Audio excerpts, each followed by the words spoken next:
बिस्मिल्लाहिर्रहमानिर्रहीम अस्सलाम वालेकुम जी। बना रहे हैं मखट्टी हलवा। किन्ने किन्ने खाना है सही है। जिन्हें मेरे चैनल को सब्सक्राइब नहीं किया सब्सक्राइब करो, लाइक करो, शेयर करो और प्यारा सा अच्छा सा कमेंट करो। तो बना रहे हैं जी मखट्टी हलवा। ठीक है, तो ये अद्धा कप पानी पाया और जिन्नी मेरी सूजी है तकरीबन 1.5 कप पा दी है जी चीनी, जिन्होंने कहते हैं शुगर।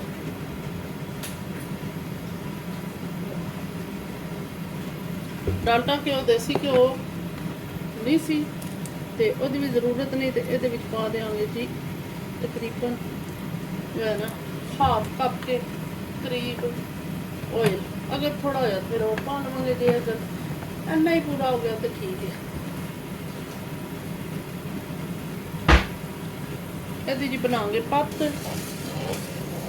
इनू ना आखी का पत्त। ठीक है,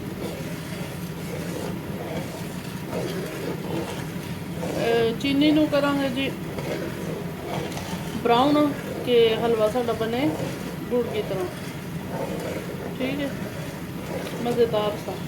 तो ये तकरीबन आग मेरी तेज़ है तो ये मैनू लगेंगे कम से कम 10-12-15 मिनट लग जाते पत्त बनाने हैं। तो जिस पत्त बन जाए तो फिर अगों हलवे का शुरू हो जाता है कम। तो सूजी जड़ी है ना उन्होंने मैं तुहानू दिखा दिया। अज मेरी सूजी है, इनू मैं अच्छी तरह भिगो दिता है। इतने जड़ी आई है ना ये थले बैठ जाए कि ज़ाया ना हो। ठीक है, पाकिस्तान भी सूजी होंदी है मोटी, तो यह जी बरीक सूजी है। मोटी जी सूजी है ना वो फिर बाली मोटी है, और समझो कि छान है वो इतना मज़े का नहीं है। वो एक दफ़ा मैं लैके आई सी तो ना मैं बनाया सी, लेकिन वो मैनू ना कोई खास मज़ा नहीं। दाने दाने ज़्यादा बन जाता है तो वो कोई ना मज़ा नहीं कोई किता। तो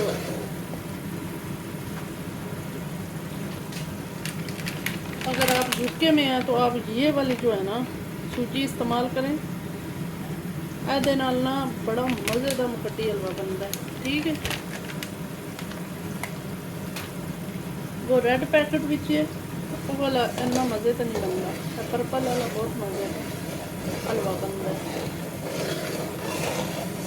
मैं ना थोड़ी लगेगी कल हसबैंड की फरमाइश थी, मैं कि मेरी कमर भी शदीद दर्द है, अन्नी देर मेरे को खड़िया नहीं होना होता। तो मैं कहा चलो फिर कुछ मैं लाऊंगी तो कुछ बच्चे लाऊंगे तो हलवा बन जाएगा।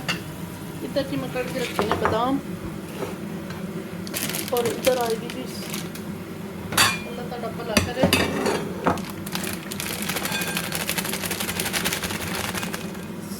किशमिश मज़ेदार। और ये मेरा ना नारियल है, अभी तकरीबन ना ख़त्म हो गया है। अन्ना सारे भी असी गुजारा हो जाएगा। ठीक है, अन्ने सारे मेरे को बैठन किशमिश से अच्छी खासी है। थोड़ा सा जाने और चलो बादाम अच्छे खासे पा लवांगे। ठीक है, और ना ए नहीं टेंशन करनी चाहिए कि कड़ी चीज़ है कड़ी चीज़ नहीं है। जो है वो भी सुट लवो तो बनाओ। ज़िंदगी है 4 दिनों की, तो जब दिल आ जाए तो फिर बनाओ तो खाओ। आप भी खाओ तो अपने बच्चों को खवाओ तो अपने रिलेटिव को खवाओ तो सारे खवाओ ताकि खुश हो जाओ सारे। सही है, चलो जी ना थोड़ी तक दाने दाने बनना शुरू हो गई है। इन्हें थोड़ी देर और पकाओगे, भुनांगे नहीं पकाओगे तो इन्हें ना फौरन तो पहले कलर इदा हो जाना रेड, तो फिर मज़े का हलवा बनेगा इंशाल्लाह। मैं कर लवां तो फिर तुहानू फाइनल इदा दिखाऊंगी कि क्योंकि लंबी बहुत वीडियो हो जाएगी। साड़ी जी सूजी चीनी जी है ना ब्राउन होना शुरू हो गई है माशाल्लाह, पकन लग पी है। इस तरह थोड़ी सारी और ब्राउन करनी है।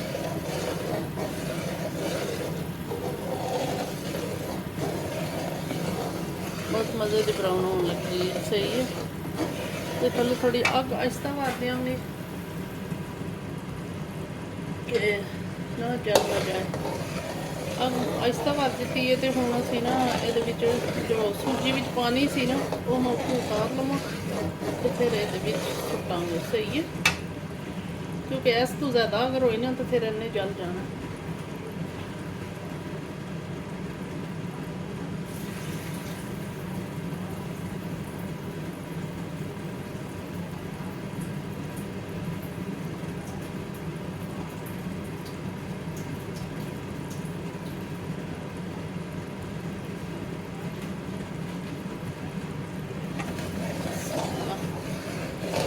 ये साड़ी कितनी मज़े की हो गई है।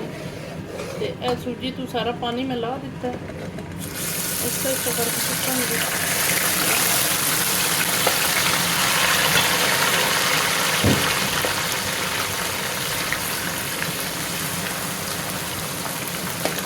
लागे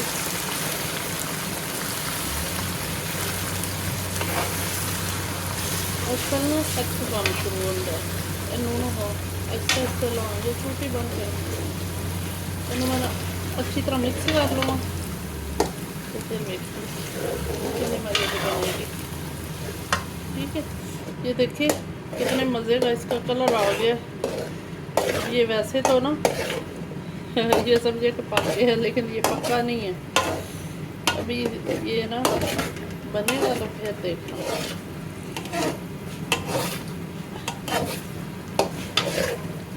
ये कैसा मखाड़ी हलवा मानता है हमारा।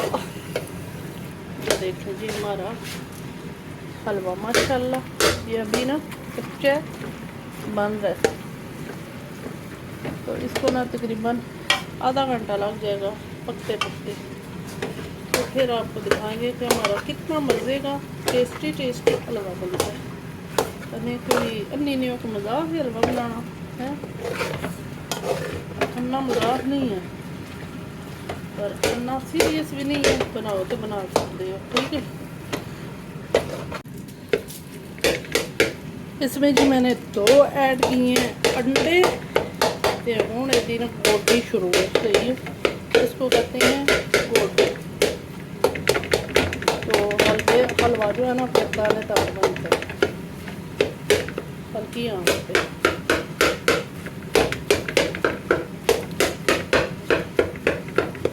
ऐसे खिला खिला मज़ेदार सा हलवा बनेगा ना तो तुहाडे मूँह विच भी ना पानी आ ही जाएगा। तो तुसी भी पकाने तो मजबूर हो जाओगे, ठीक है।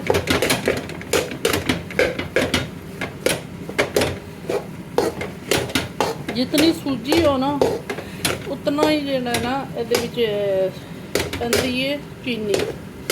तो उस हिसाब नाल ना तकरीबन अगर घी डालना है तो वो तो बराबर ही टूट जाएगा। किलो सूजी है तो तुसी किलो ही घ्यो पाना है, ठीक है। अगर ज़्यादा हो जाए तो फिर ये ना निकल जाएगा। देखो पूरा ये थोड़े की गुंजाइश नहीं है।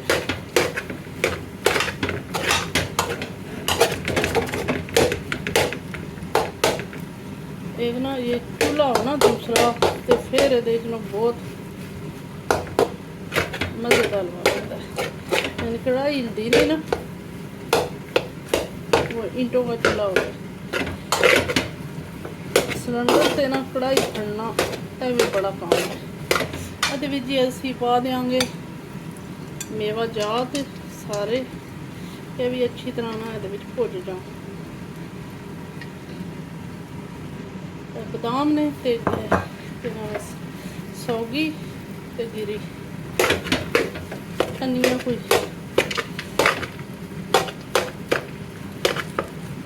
फालतू चीज़ा। इसमें जिन्ना तुसी ना जिन्ना गुड़ पाओ उन्ना मिठा, जिन्ने ये मेवा जात पाओगे तो इन्ना ही मज़े का लगेगा। तो इस वक्त मेरे को 3 संद मैं 3 पा दिते।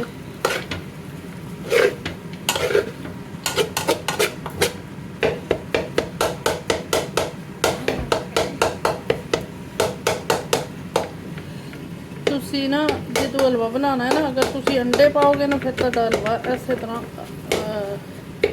जल्दी जल्दी निकल जाएगा।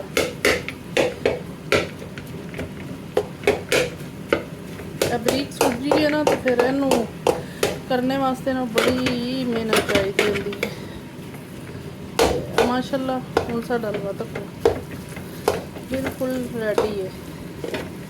बस इनू 2 मिनट और उता थला परतना शरतना के मज़ीद जो है ना वो कमी पेशी पूरी हो जाए। लेकिन फिलहाल देखो कितना मज़ेदार हलवा है, देखिए। ये जी हमारे हलवे की फाइनल लुक मैंने डोंगे में डाल दिए। ये देखिए कितना माशाल्लाह मज़े का। ठीक है, तो तुसी भी बनाओ तो खाओ तो जज़ाकल्लाह खैर। अपनी दुआ में रखो याद। तो किसी नवी आंडी किसी नवी कहते हैं रेसिपी नाल हाज़र होवांगे। तब तक के लिए अल्लाह हाफिज़।